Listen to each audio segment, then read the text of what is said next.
ಅಧ್ಯಕ್ಷರೇ, ಅಕ್ರಮವಾಗಿ ಏನು ಕಸಾಯಿಖಾನೆಗಳ ಅಧ್ಯಕ್ಷರೇ, ಅದರ ಮೇಲೆ ದಯಮಾಡಿ ಈ ಸರ್ಕಾರ ನಿಗಾ ವಹಿಸಬೇಕು. ಇವತ್ತು ಅಕ್ರಮ ಕಸಾಯಿಖಾನೆಯೊಳಗ ಇವತ್ತೆಷ್ಟೋ ಜನ UP ಬಿಹಾರ್ ಕೆಲಸ ಮಾಡಿ ಇವತ್ತೆಷ್ಟೋ ನಮ್ಮ ಆಕಳುಗಳು ನಮ್ಮ ಎತ್ತುಗಳು ಹಾಡು ಹಗರಲೆ ಕೊಯ್ದ ಕೇಸಿಂದ ಸತ್ಯಾನಾಶ ಮಾಡೋದು ನಾವು ಪ್ರತಿ ದಿವಸ ನೋಡ್ತೇವೆ ಅಧ್ಯಕ್ಷರೇ. ಆದ್ರೆ ಏನದ ಇಲ್ಲಿ ಬಾಯಿ ತೆಗೆಪ್ಲೇ ಇಲ್ಲ, ಮಾತಾಡಪ್ಲೇ ಇಲ್ಲ. ಏನಾರೇ ಮಾತಾಡ್ದೆ ಅಂದ್ರೆ ಏನಾಗ್ತದೋ, ಏನಾರೇ ಮಾತಾಡ್ರ ಸಮುದಾಯದ ನಮಗ ಓಟ್ ಹೋಗ್ತದೋ, ಒಂದೇ ಸೌನ್ ಹೆದ್ರೋದು ಅಂಜಿಕೆ ನಮಗ ಮಾತಿ ಆಡೋದಿಲ್ಲ. ನಾವ್ ಯಾರು ಯಾ ಆಕಳುಗಳು ಹಾಲು ಕುಡಿದು ನಾವು ದೊಡ್ಡವರಾಗಿದ್ದೇವೋ, ಯಾ ಎತ್ತುಗಳು ಹೊಲದಾಗ ಬಿತ್ತಿ ಆ ಜೋಳ ಬ್ಯಾಳಿಲಿಂದ ನಾವು ರೊಟ್ಟಿ ತಿಂದು ದೊಡ್ಡವರಾಗಿದ್ದೇವೋ, ಅವ್ರ ಉಳಿಸ್ಬೇಕಂತ ಎಷ್ಟು ಜನ ಮಾತಾಡಿದೀವಿ ಅಧ್ಯಕ್ಷರೇ. ನನಗೆ ಹಿಡ್ಕೊಂಡು ಆತ್ಮವಂಚನೆ ಕೆಲಸ ಅಲ್ಲ ಅಧ್ಯಕ್ಷರೇ, ಇದು ಆತ್ಮವಂಚನೆ ಕೆಲಸ ಅಧ್ಯಕ್ಷರೇ, ಇದು ಆತ್ಮವಂಚನೆ ಕೆಲಸ. ದಯಮಾಡಿ ಮುಂದಾದರೂ ಕೂಡ ಅವು ಉಳಿಸಬೇಕು, ಅವಕ್ಕೆ ಬೆಳೆಸಬೇಕು ಅಂತಕ್ಕಂಥ ನಿಟ್ಟಿನಲ್ಲಿ ಇಲ್ಲಿ ಚರ್ಚೆ ಆಗ್ಬೇಕಂತ ಹೇಳಿ ನಿಮ್ಮ ಮೂಲಕ ನಾನು ವಿನಂತಿಯನ್ನು ಮಾಡ್ತೀನಿ ಅಧ್ಯಕ್ಷರೇ. ಅಧ್ಯಕ್ಷರೇ, ಇವತ್ತು ಅಧ್ಯಕ್ಷರೇ, ನಮ್ಮ ಶರಣು ಸಲ್ಗಾರ್ ಅವರಿಗೆ ಇದ್ರ ಬಗ್ಗೆ ಗೋ ರಕ್ಷಣೆ ಬಗ್ಗೆ ಮಾತನಾಡ್ತಾ ಇದ್ದಾರೆ. ರೆಂಬಲ್ ಆಗ್ರೋ ಅಂದ್ಬಿಟ್ಟು ಒಂದು ಕಂಪನಿ ಇದೆ, ಯಾರ್ದು ಗೊತ್ತಾ ಸರ್ ಅದು? ರೆಂಬಲ್ ಆಗ್ರೋ ಒಂದು ಕರ್ನಾಟಕದ ಬಗ್ಗೆ ಒಂದು ಬೀಫ್ ಎಕ್ಸ್ಪೋರ್ಟ್ ಕಂಪನಿ ಇದೆ. ಈಗ ಸಭಾಧ್ಯಕ್ಷರೇ, ಅಂದ್ರೆ ತಾವು ಎದ್ದಿದ್ದೀರಾ ಅಂದ್ರೆ ತಮ್ಗೆ ಗೊತ್ತಿದೆ ಅಂತ ಅರ್ಥ. ಏನ್ ನಮ್ಗೇನ್ ಗೊತ್ತಿಲ್ಲ.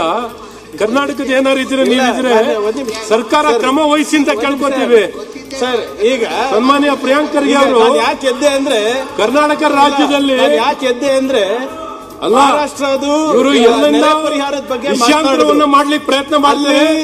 ಸನ್ಮಾನ್ಯ ಸದಸ್ಯರು ಎಷ್ಟು ಹೆಕ್ಟೇರ್ ಲಾಸ್ ಆಗಿದೆ ಸರ್ಕಾರದ ಗಮನವನ್ನು ಸೆಳೆದು ಎಷ್ಟು ಹೆಕ್ಟೇರ್ ಲಾಸ್ ಆಗಿದೆ ಸರ್ಕಾರ ವ್ಯಂಗ್ಯವಾಗಿ ರಾಜಕಾರಣ ಉತ್ತರ ಕೊಡುವಂತ ಬೇಕಿಲ್ಲ, ವ್ಯಂಗ್ಯವಾಗಿ ಉತ್ತರ ಕೊಡೋದು ಬೇಕಿಲ್ಲ. ಒಂದು ಸರ್ಕಾರ ಜವಾಬ್ದಾರಿಯುತವಾಗಿ ನಡ್ಕೊಳ್ಬೇಕು, ಸರ್ಕಾರ ಜವಾಬ್ದಾರಿಯುತವಾಗಿ ಕ್ರಮವನ್ನು ವಹಿಸಬೇಕು ಕಾನೂನು ಪ್ರಕಾರ ಅಂತ ಅವ್ರು ಹೇಳ್ತಾ ಇದ್ದಾರೆ. ಅದನ್ನ ಬಿಟ್ಟು ಕಾನೂನು ಯಾಕೆ ಹೇಳ್ತಾ ಇದ್ದೀರಾ ಸರ್? ಯಾಕೆ ಇನ್ನೇ ಕೂತಿದ್ದೀವಿ ಸದನದಲ್ಲಿ? ನಾನು ಸರ್ಕಾರಕ್ಕೆ ಸೂಕ್ಷ್ಮತೆ ಇಲ್ಲ, ಕಾಂಗ್ರೆಸ್ನವರಿಗೆ ಸೂಕ್ಷ್ಮತೆಯನ್ನ ಕಳ್ಕೊಂಡಿದ್ದೀರಾ. ನಿಮಗೆ ಅದರಲ್ಲೂ ವ್ಯಂಗ್ಯ ಏನ್ ಹೇಳಿ ಒಂದ್ ಪ್ರಶ್ನೆ ಕೇಳ್ತಾ ಇದ್ರ. ನೀವು ಸರ್ಕಾರ ಮಂತ್ರಿಗಳಾಗಿರೋ ಸುಮ್ನೆ ಕೂತಿದ್ದೀರಾ, ಸದಸ್ಯರು ಮಾತಾಡ್ತಿರೋದಕ್ಕೆ ಸುಮ್ನೆ ಕೂತ್ಕೊಬಿಡಿ, ಕ್ರಮ ವಹಿಸಿ ಅಂತ ಹೇಳ್ತಿರೋದು. ನೀವು ಕ್ರಮ ವಹಿಸಿ ಮಾತಾಡ್ತಾರೆ, ಎಲ್ಲ ಹೇಳ್ತಾ ಇದಾರೆ ಅಂತ ಹೇಳಿ ಯಾವ ಮಾತಾಡ್ಲಿಕ್ಕೆ ಅವಕಾಶ ಕೊಡಿ, ಅವ್ರು ಮಾತಾಡಿ. ಫಸ್ಟ್ ಮಾತಾಡ್ತಾರೆ, ಅವ್ರಿಗೆ ಸಿಗ್ತದೆ ಸ್ವಲ್ಪ ಟೈಮ್. ನೀವು ಆಗ ಅದೇ ಮಾತಾಡ ಒಂದೇ ಒಂದು ಪ್ರಶ್ನೆ, ಸರ್ಕಾರವಾಗಿ ಕ್ರಮ ವಹಿಸಿ. ಯಾರ್ದು ಅವ್ರಿಗೆ ಗೊತ್ತಿಲ್ಲ ಅಂತ ಹೇಳ್ತಾರಲ್ಲ, ಇವ್ರಿಗೆ ಗೊತ್ತಿದೆ. ಸರ್ಕಾರ ಇವ್ರು ಇಟ್ಕೊಂಡು ನನಗೆ ಗೊತ್ತಿದೆ ಅಂತ. ಏನ್ ನನ್ಗೆ ಗೊತ್ತಿರೋದು? ಸರ್ಕಾರ ಕ್ರಮ ವಹಿಸಕ್ಕೆ ಯಾಕೆ ಎದ್ದಿದ್ದೀರಾ? ಯಾಕೆ ಎದ್ದಿದ್ದೀನಿ? ನೀವು ಮಾತಾಡಿ ಆಡಿನ ಮಾತಿಗೆ ಏನಿಗೆ ನೀವೇನ್ ಹೇಳಿದ್ರೆ ಈ ಕಂಪನಿ ಗೊತ್ತಾ, ಆ ಕಂಪನಿ ಗೊತ್ತಾ, ಅವ್ರಿಗೆ ಗೊತ್ತಿದ್ರೆ ನಿಮ್ನ ಯಾಕ್ರಿ ಕೇಳ್ತಾರೆ? ತಪ್ಪೇನಿದೆ? ನೀವು ಕ್ರಮ ವಹಿಸಿ ಅಂತ ಒತ್ತಾಯ ಮಾಡಿದ್ರೆ ನಿಮ್ ತಪ್ಪೇನಿದೆ ಅಂದ್ರೆ ಕ್ರಮ ವಹಿಸಿ ಅಂತ ಯಾರಿಗೆ ಹೇಳ್ತಾ ಇದ್ದೀರಾ ಸರ್? ನೀವು ಯಾರಿಗೆ ಹೇಳ್ತಾ ಇದ್ದೀರಾ? ಕ್ರಮ ವಹಿಸ್ಬೇಕಾದ್ರೆ ಸರ್ಕಾರ ನೀವು ಸರ್ಕಾರ ಕ್ರಮ ವಹಿಸ್ತಾರೆ.